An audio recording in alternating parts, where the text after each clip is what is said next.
Bien aimé, aujourd'hui, je voulais partager quelque chose. La semaine dernière, on a parlé un peu du mystère de la nudité.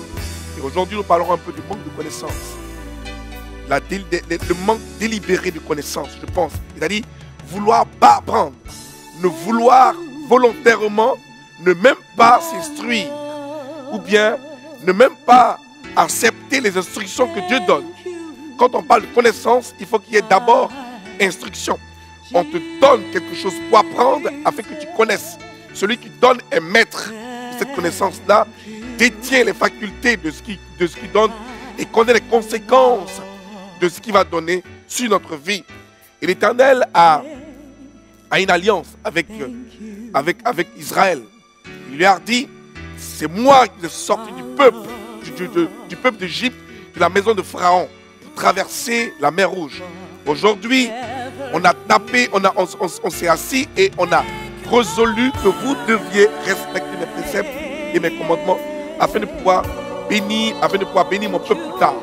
Et voilà que le peuple d'Israël a commencé à se révéler. Le peuple a failli à son alliance, a failli à son contrat, a failli à ses engagements vis-à-vis de Dieu. Au Mont Sinaï, il y a eu des directives qui ont été données. Les 10 commandements ont été cités. Il fallait respecter le sabbat. Il fallait adorer Dieu le sabbat. Il ne fallait pas travailler. Et voilà que le peuple s'est rébellé. Et les enfants du peuple se sont aussi rébellés. Et de génération en génération, ils ont suivi la même chose. Aujourd'hui, qu'est-ce qui se passe? Les mêmes instructions sont données dans la parole de Dieu. Afin que nous suivons pour pouvoir réussir. Il dit, si tu veux réussir, si tu veux manifester la grâce de Dieu, il est écrit ici, dans le livre de Josué, à partir du chapitre 1, verset 1 à 8. Précisément, on va le lire, et comprendre. On va lire tranquillement le livre de Josué. Il dit ceci, que ce livre de loi, si vous le connaissez, vous allez voir, il dit que ce livre de loi ne s'éloigne pas, et sur les points de ta bouche, médite le jour et nuit, afin que tu réussisses dans toutes tes entreprises. Et ce livre-là, on va le lire ensemble. Alléluia. Josué chapitre 8, vous le voyez inscrit sur la télé, sur l'écran, au chapitre 8 précisément. Il dit que ce livre de la loi ne s'éloigne point de ta bouche. Médite-le jour et nuit pour agir fidèlement selon tout ce qui est écrit. Car c'est alors que tu auras du succès dans tes entreprises. C'est alors que tu réussiras. Continue au verset 9, il dit, ne t'ai-je pas donné cet ordre, fortifie-toi et prends courage, ne t'effraie point et ne t'épouvante point, car l'Éternel, ton Dieu, est avec toi dans tout ce que tu entreprendras. Bien aimé, voici une référence particulière qui va nous aider à connaître pourquoi il est important de s'instruire, de savoir et d'avoir la connaissance.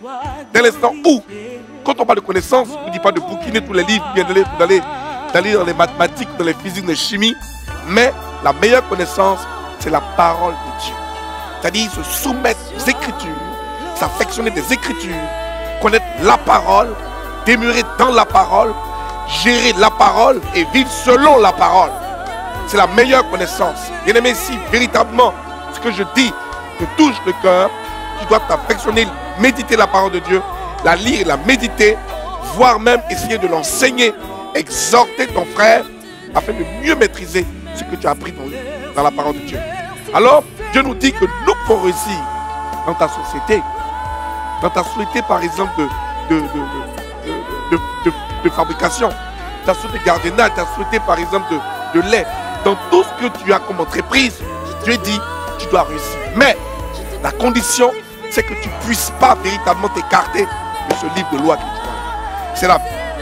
Ce livre de loi est le succès, est la porte d'entrée de toute réussite.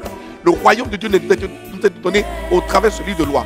Mais lorsque tu l'affectionnes, alors tu réalises que ta vie est posée dans le creux de la main du Seigneur et que ta réussite dépend de Dieu. Bien aimé, je suis là ce soir, c'est pour dire, certains chrétiens sont chrétiens et ils engagent une trajectoire et ils sombrent après. Vous savez, ils ont un succès et ils sombrent. Au début, ils sont zélés dans les Écritures, ils sont zélés par exemple le commandement. Et dès que le succès arrive, ils oublient là où ils étaient. Si tu es le cas, préserve ta foi. C'est pas parce que tu as été béni au départ que tu as cessé de pouvoir prier Tu as cessé de pouvoir venir à l'église. Tu vas te donner de ces raisons pour dire non, ce dimanche je suis fatigué. Non, non. Parce que quand tu n'es pas encore dans l'entreprise, tu t'es zélé à l'église, tu donnais ta dîme, tu fais ton offrande, tu soutenais les œuvres qualitatives et quantitatives. Mais aujourd'hui, tu ne peux plus faire cela parce que tu as trop d'activités et tu es trop béni et tu refuses même de pouvoir te conformer.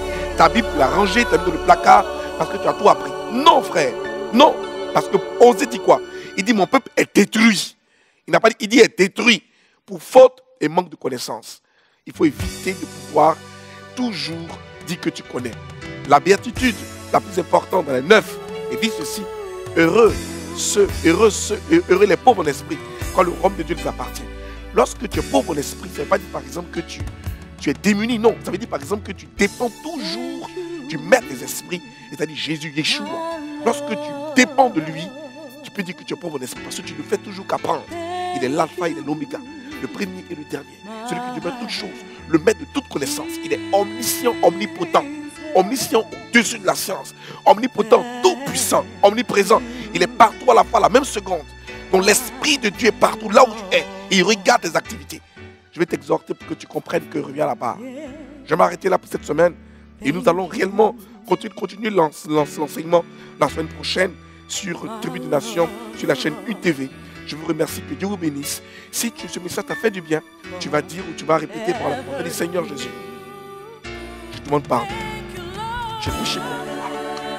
Lorsque j'étais dans l'abondance, j'ai alléché ta main. Aujourd'hui, je reviens à toi.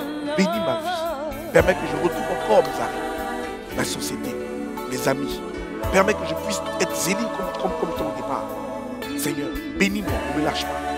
Et aide-moi à pouvoir surmonter, à aider les assemblées, les ministères. Dans le nom de Jésus. Si tu es malade, pose la main sur ton écran. Et l'autre pose ça sur là où tu es. Et j'ai prié.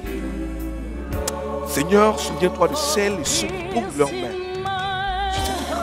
Je ne sais pas d'où tu viens, où tu es, que tu sois là, que tu sois en Suisse, que tu sois aux États-Unis. Pour cette porte, le mal que tu portes, ta bassesse, disparaît aujourd'hui.